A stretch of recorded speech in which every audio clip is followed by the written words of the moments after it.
so yun ang bago nating lesson for this month ay ang tinatawag na Onaranyag Abulan.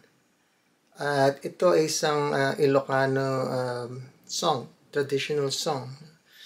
At ang nag-arrange ng piyesa nito ay si Jose Valdez at iisa-isahin natin ngayon yung mga measures niya para maituro ko ng maayos yung fingerings. At sana ay marami kayong mapulot dito sa susunod na mga video tutorials. Okay? Salamat.